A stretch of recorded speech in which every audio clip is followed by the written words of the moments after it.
Howdy. Welcome to Here's the Story, the show that brings student affairs to life by sharing the authentic voices and lived experience of those who are shaping the field every day. I'm Dr. Neil E. Galimo. I'm your host and the luckiest guy I know. I'm blessed to serve as the Director of Campus Living and Learning at Texas A&M University's sunny Galveston campus. I'm a father, a husband, and a son over here just trying to do my best to do a little good or get caught trying. I'm here with my host, JT. Hey y'all, JT Snipes. My pronouns are he, him, his. I serve as an associate professor and chair at Southern Illinois University, Edwardsville in the Educational Leadership Department. And I'm here trying to live my best life as a free Black man in a world that would have me live otherwise. We want to thank today's sponsor, Huron. Huron's education and research experts help institutions transform their strategy, operation, technology, and culture to foster innovation, financial health, and student success. Thank you, Huron, for paying the bills.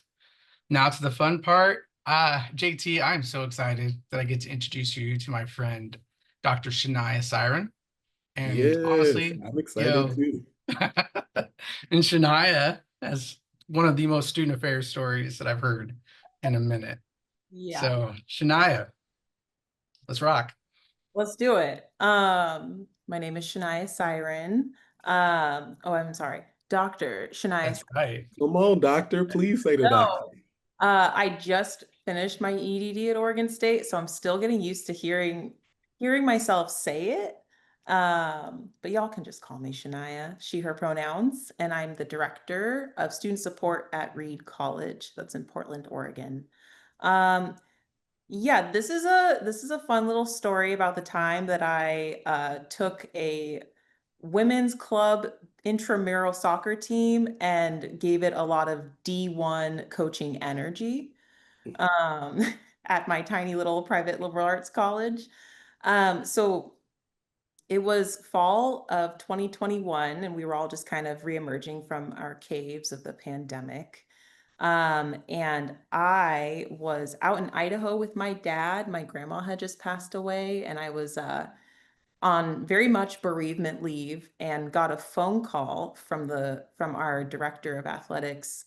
And he was sort of like, "Hey, you mentioned to me one time that you like soccer and you do soccer, right?" And I was like, "Yeah, what's up?" And he was like, "Well, we're looking for a women's soccer coach. If you know anybody, if you're interested, we need to find someone to start like Monday, or we're gonna."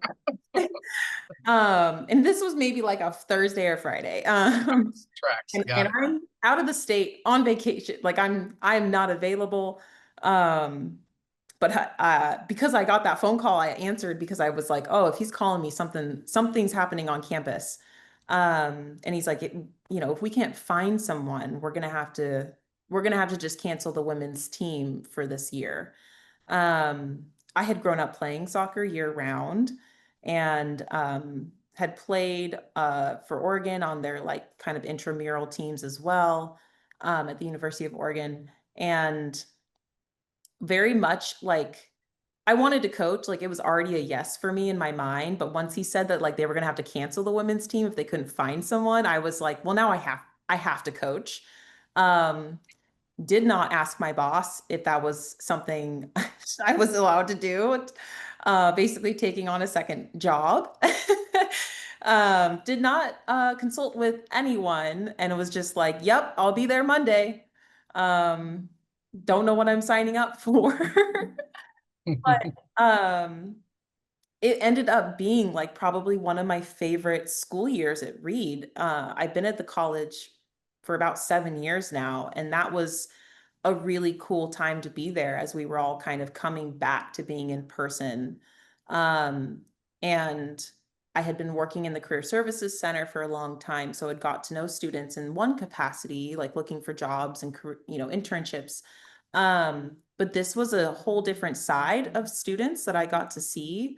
And so very quickly, being a student affairs person and a lifelong learner, took it way too seriously and had a spreadsheet, and like I had a whole training schedule. I was sending the girls calendar invites. I was sending them like emails before each of our like games and practices. I had like a whole practice schedule email that would go out, like a newsletter.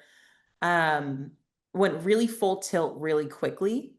And I had a couple people preface like, hey, Reed does not have like NCAA sports. This is very much like a club team that has intramural vibes. So you're going to have a lot of people who have never seen a ball, never touched the ball, and you'll have girls who maybe grew up playing their whole life. So it's quite a spread. So just, have low expectations going in for what that's going to look like. That went out in one ear, out the other. Um, and very quickly was like, I think I humbled myself in that moment when I showed up for that first practice and was like trying to explain to them like some of these drills, and I just got like this deer in headlights sort of look. Um, and I think it kind of made me realize pretty quickly, oh, your communication style needs to shift. I'm very used to career where I'm laying out the path for you. You just need to follow it. You know, do your resume, make a LinkedIn, network with alumni, just like XYZ. But I had so many girls who had never played before. So I had to really step back and take time to actually think about, how do I explain some of these things that are just very second nature to me, like how to kick a soccer ball, to players who had never done this versus player, while also having players who are really experienced. So it definitely helped me, maybe as a student affairs person, find another medium for how to communicate with students. Um, but it was also like, we were very ragtag group of soccer players on a very not awesome soccer field. And no one had expectations for these girls in terms of like playing or skills. And I think that almost made me more emboldened to take it so seriously, that I was like, no, we may not be like the most prestigious team, but like, I'm going to take it seriously, and I'm going to model that like, you are worthy of having a really great team and having a really good coach and having expectations. And so I am a firm believer of like, if you can't run, you can't play soccer. Because it's like 99% of it's just running. And so first couple weeks back when I was in high school, it was daily doubles and conditioning. And so um soccer wasn't super fun until you were in good enough shape to play. And so I had those girls running 2 miles and doing like sprinting drills on top of having to just do their normal footwork. And I remember the boys team kind of being like, what are they like? What's she making them do?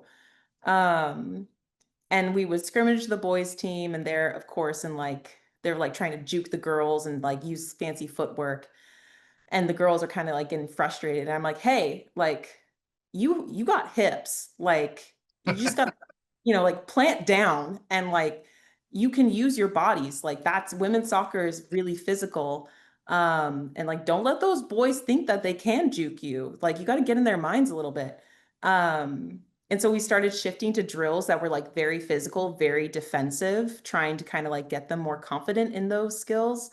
I had them do like I paired them up together, made them lock arms, and I had cones around them in like a square. And I'm like, all right, you got to push each other out of these squares. It's like sumo wrestling, and whoever pushes the other one out wins.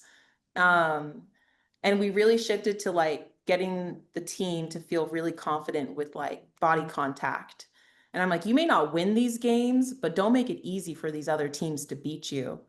Um, and I think like over that time, I helped get a budget for this team, helped organize these girls. Like we came into practices and games with like a clear schedule and a game plan.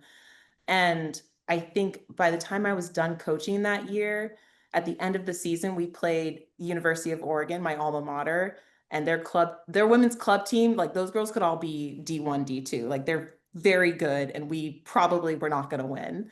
And I had them all stacked up. Like I literally had 10 of my players on the defense line and like one forward at the front. And I had basically like a human relay of my players. And I'm like, they're not gonna, if we all put you Or all in the both. back, they're not gonna get through you. And that was like, and we finally had shifted this team to where like we're not gonna win, but we're gonna be really defensive, really physical, and not make it easy for them. And I think when I shifted off and stopped coaching, those girls kept playing with a different coach. And the following year, they had expectations. Like they were like expecting this coach to show up with a practice schedule, expecting to have to go on runs, and like it had elevated their mindset as women players. And I think that was the biggest payout of that year was like seeing all these players who a year ago were about to not have a team shift to like really appreciating that structure and really appreciating a coach that was going to take them seriously as a team and elevate that team. And I think that's a big component for me of like, you know, women's sports, thankfully now a lot more opportunity than there used to be, but women players like myself, you accept that someday you're not going to get to go pro. You may not even get to go D1, and having to accept that like someday you won't step on the field again. And so I think women sort of accept that because there are fewer opportunities for them to go and onto those opportunities. And like that was for me maybe what really instilled that I'm like, I got to coach this team. I don't want these girls to not have this opportunity. And then I think I instilled it maybe a little too hard, because then when I stepped away, they were like, yeah, we expect somebody to step in and lead us as a coach. And I think like that was the biggest payoff of coaching them that year, was how much more empowered they felt as women players to expect opportunity and structure and support and resources for their sport.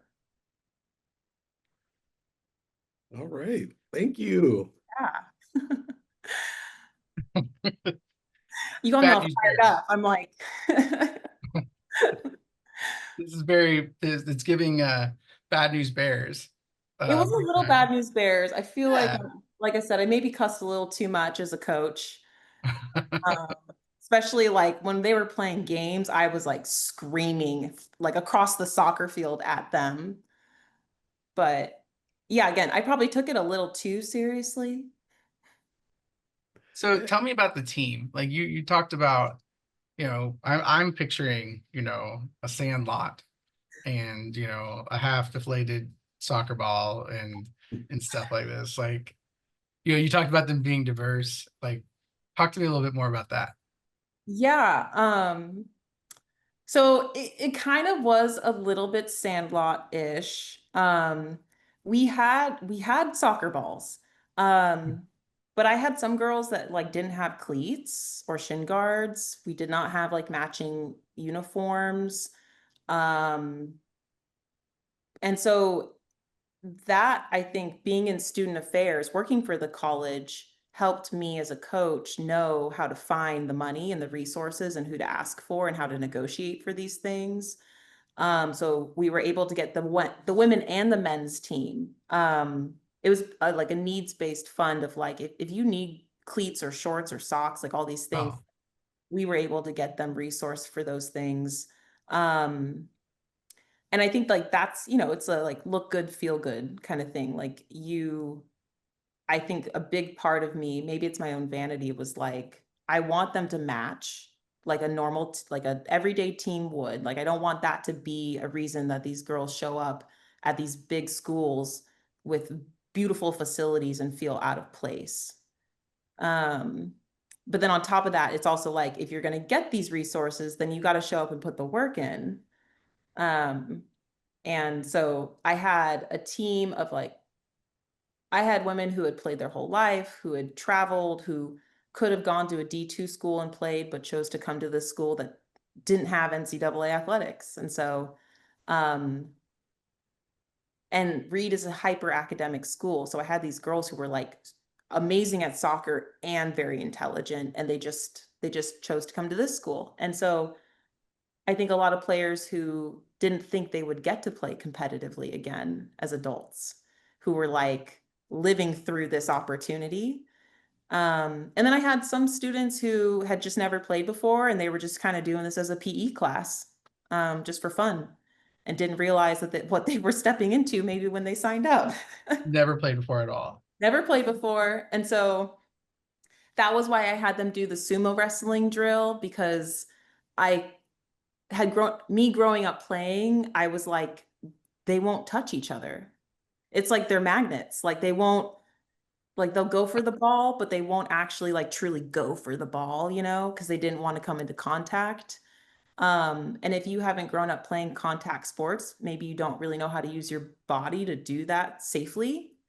Or if, I had international students who maybe just their culture, they they didn't have the opportunity to play the sport, or they're in a culture where potentially like that sort of like brute physicality of soccer is just like not normalized. Um, and I'm like, women's soccer is super physical, and you should be physical. You should not feel like you're not allowed to be, or and also if you're not comfortable being physical, then it can be unsafe. Then you're throwing your body into situations you're not prepared for. Um, but it was a lot of me having to kind of step back and really think about how to explain these drills and why we're doing them, when to me it's so second nature. And it ended up being a really cool experience. I had some girls who had grown up playing lacrosse or basketball or like all these other sports, who like I was like watching their athlete brain click on again, where it's a new drill, but their athlete brain is like trying to absorb all the information and learn the technicality of this new sport. Um, and then I also had those girls who just had never played sports before and like felt really out of place. And I'm like so intense. I'm like, you don't let anyone ever make you feel out of place. Like it's, and they're like, okay, Awesome. thank you. It's a little much, but thank you. Um, Well, yeah. Shania, I'm interested, sort of relatedly, in why you wanted to tell this story.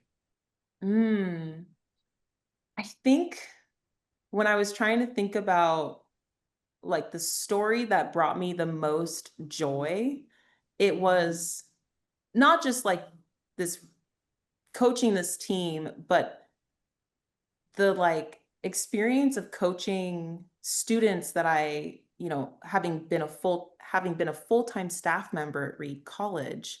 These are students I see every day in a different capacity. And that in coaching, I saw them as these almost like whole people, because it's outside of classes, it's outside of student services offices, it's in this really free space of just sports. Um, and I think that's where I really got to learn who they were as individuals, and that includes like their mentality, um, and how they show up for each other as teammates. And I think that was probably the time that like the school year went by so fast, because I was just having so much fun. Maybe too much fun, because I ended up tearing my ACL that year. Oh Like, no. yeah, playing soccer with them. Sometimes I'd hop in when they were playing, and yeah, my ortho surgeon was definitely like, why are you playing with 18 and 19-year-olds? And maybe play with people your own age. Uh, That but workman's comp, honestly.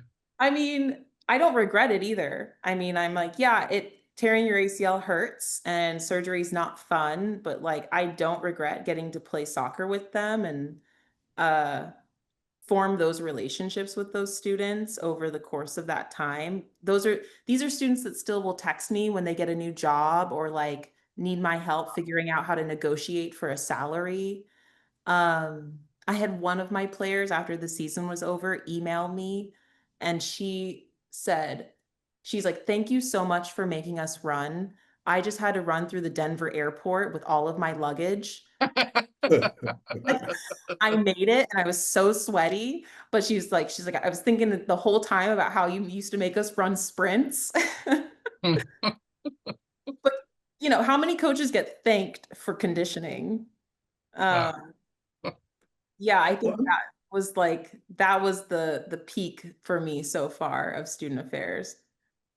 I'm curious too, right? I think it sounds like some of the work that we do is not rooted in play, right? There's a larger sort of lesson that we're trying to teach. And I'm curious if you think sports and I would say just the larger notion of like just playing gives us a different insight to how people operate. Is that the thing that you were seeing, or is it something else? Um, so I'm an Aries, so Hey, if Aries twin, let's go. Come on. if there's any opportunity for play, I hear competition. Um, like if I can't win, I don't want to play, but I mean, yeah, I think getting these girls to feel like it's okay to be competitive. It's okay to want to win Yeah. and to like actually beat other players and compete against each other. And I think when you're at such a hyper academic school, there may not be as many opportunities to really like let that sort of feral competitive side out. Um, or even as many opportunities for that physical play. And so I think that was the fun part is like watching the women want to win games and or we would scrimmage the boys team and they wanted to like score even just a goal on like and like having that like deep desire to obtain a goal. And I think that was for me really fun to watch them all kind of like shift from kind of like that ragtag sandlot team of like, well, we're just here to have fun. And, and you're sort of already, you're setting the bar low for yourself already because no one has set it high for you. And me stepping in and being like, we're going to practice and play like we're a serious team because we are. And if people are telling you you're not, like that is what's creating this like low set of expectations for yourself. And I feel like I'm just like that's unacceptable. Like if you want to win, like let's go for it. And I think even if it's unlikely or we're not like a large institution with a deep bench, like let's treat it seriously anyways. So we're talking about winning and play because I don't know if I think I might counterpoint you a little bit, JT, in that like I feel like a lot of what we do, especially in student affairs, is kind of play, at least in a way.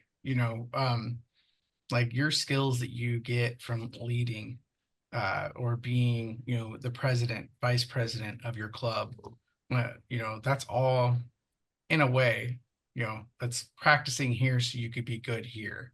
And I think that we do a lot of it, but I think this is just a really clear, wonderful, stark example of that. And talking about winning, like I got to know, how many games did you guys win? What was your record? 0. We didn't win a single game. We didn't even get close. We got one game where we lost 1-3, which Oh, was we're so and we finally like we had like scored a goal and I think I almost cried. And I'm not a crier, but I was like, we did it. We won for ourselves. Like we finally scored a goal. But we scored one goal that whole season. Oh, Um, wow. Yeah, and I think that's like with that in mind that there's this still determination to treat ourselves like a winning team. And I think again like female athletes, I think my master's research was on athletics and looking at transitional crises of predominantly male athletes, of like, if messaging has been, or you've been socialized to believe that you can go pro, your coaches are telling you can go D1, like you're having people and messaging around you telling you you can do this thing. It's really hard for particularly like D1 male athletes who had the potential to go pro transition away from athletics, because that's a core part of your identity. And so there's a little bit of a transitional crisis there, because now you're kind of like, who am I if not this sport?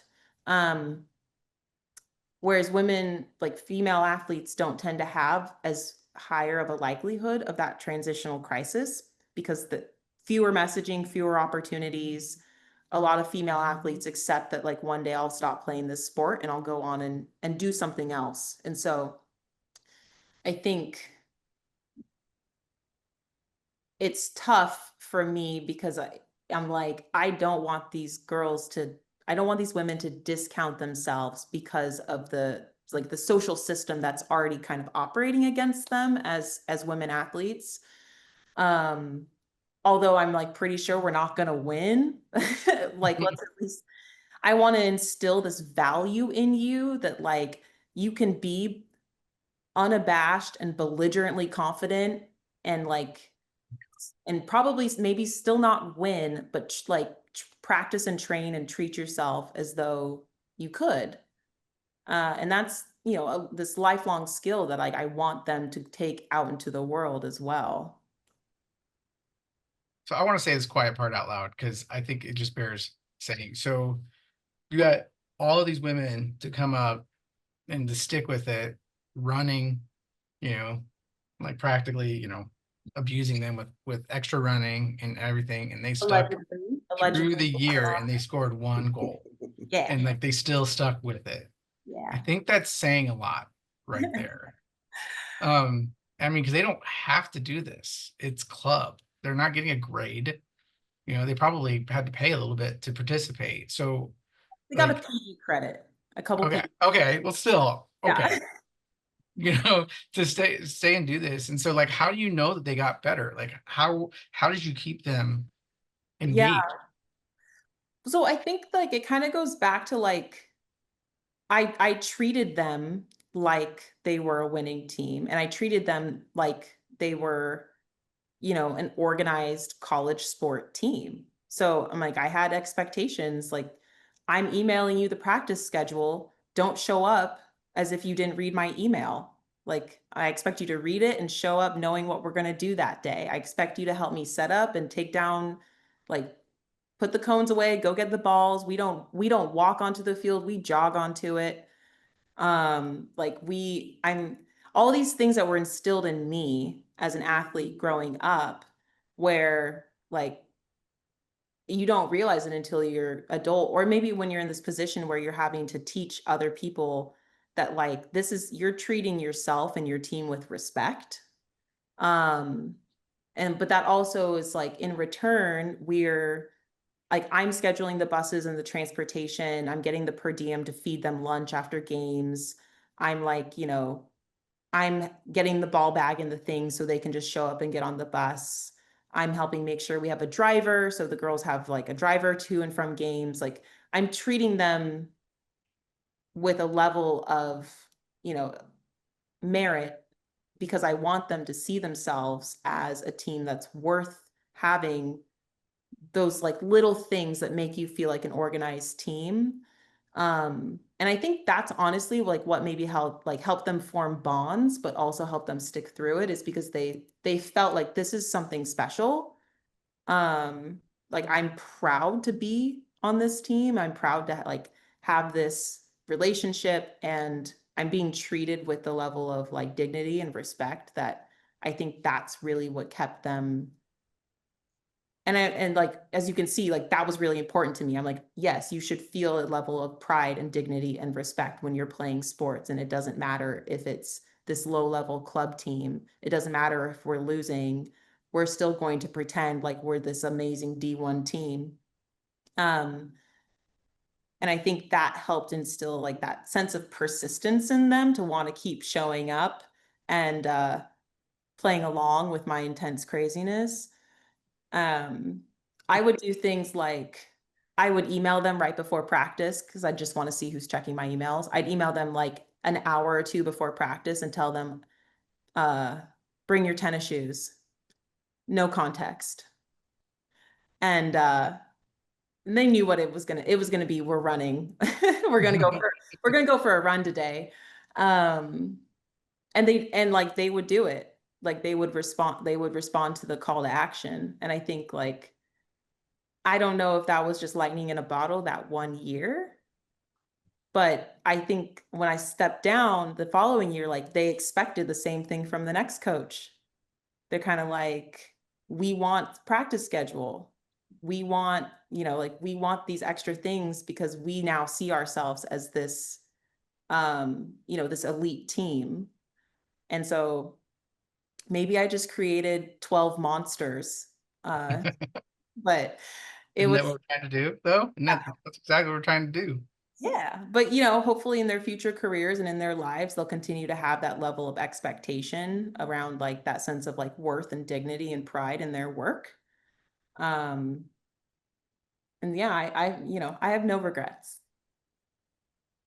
I think it's cool that like, you're talking about how they changed how they saw themselves, but I think it's pretty obvious that, when we talked about a story, like this is the one you want to tell. Like it obviously, this thing that you got kind of guilted, voluntold into because you were in career services. Yeah. I think that's like the most student affairs thing ever, honestly, where you end up getting as much out of it. I don't know. Maybe that's just me projecting, but I think it's pretty cool we get to do this. Yeah, I mean, I think it did show me a side of myself that I'm like, um, my my coach persona is very loud, very intense, like and I think that though for me being in that space of being like, oh, I'm like, I'm I'm not bringing a screwdriver to solve the problem. I'm bringing a sledgehammer. Um, and being like, that's actually, yeah, that's who I am. I'm a bulldozer about things. Like, if I think something is not fair and equitable, or a system needs to be changed, or someone is not getting fair treatment, um, I'm not delicate about addressing it and fixing it and finding the resources and the people and the funding to get it done. And I will not let it go. And so I think that was a space where all of that energy was like wrapped up into like making sure this women's team felt like they were getting that support from me. And I think it then I'm sure has bled over into who I am now on campus. Awesome. Well, I hate to say it, but I think that's it. That's our story. And so, Shania, man, you are a delight. Thank you so much for sharing your joy and the story with us. And we also need to thank our sponsor, Huron. Huron collaborates with colleges and universities to create sound strategies, optimize operations, and accelerate digital transformation. By embracing diverse perspectives, encouraging new ideas, and challenging the status quo, Huron promotes institutional resilience and higher education. For more information, please visit go.hcg.com/now. This has been Here's the Story, which is part of the Student Affairs Now family. We are so glad you joined us to laugh, cry, learn, sometimes commiserate, but always celebrate being a part of the student affairs experience. If you have a story, and we all have a story, please consider sharing yours with us by leaving a 2-minute pitch by a voice file at studentaffairsnow.com/here's the story.